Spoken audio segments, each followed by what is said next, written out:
The Foreign Affairs Minister, Professor ONGERI, summoned the envoys to his office, where he complained openly about the recent apparent warnings given by both the European Union and the United States of America regarding the choice Kenyans make at the election. The remarks by EU envoys are clearly inflammatory and could have the effect of polarizing the country.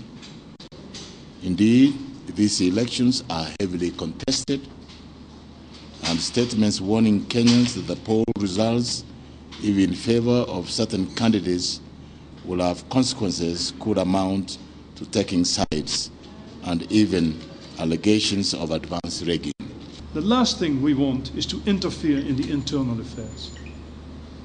He also made clear, of course, that it is important that the rule of law is respected, with all that entails. And we are very keen to make sure that cooperation with the ICC continues.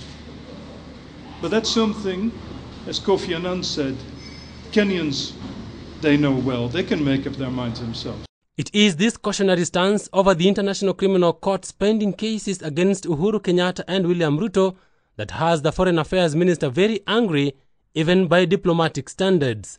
I have been compelled to call this meeting with you this morning to register my utmost displeasure and that of the government of Kenya at what appears to be an orchestrated attempt by a number of you to influence the way Kenyans conduct their forthcoming elections.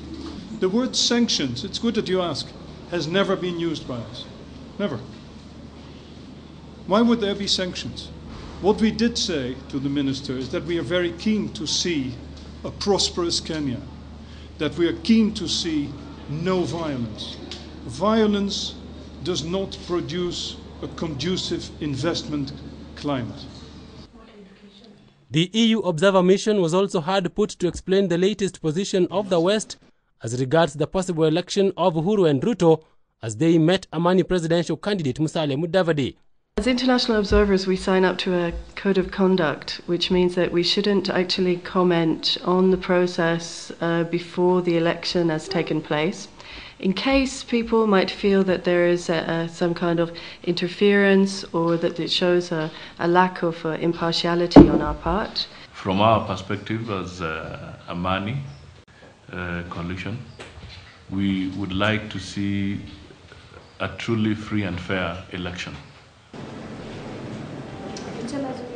The National Council of NGOs has sounded the alarm about the direction the debate is taking, warning that verbal exchanges between candidates and claims of favoritism by the West was likely to polarize the country.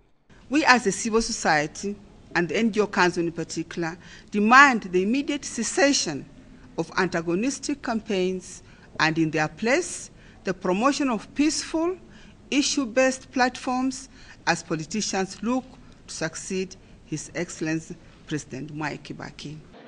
The United States, through the Assistant Secretary of State for African Affairs, Johnny Carson, warned that the choices Kenyans make in the election would have consequences. The French government also warned that it would stick with the European Union position of essential contact only if Kenyans elect a president who has been indicted by the ICC. The Jubilee Coalition has dismissed these as attempts to intimidate Kenyans ahead of the March 4th election. Now, KTN.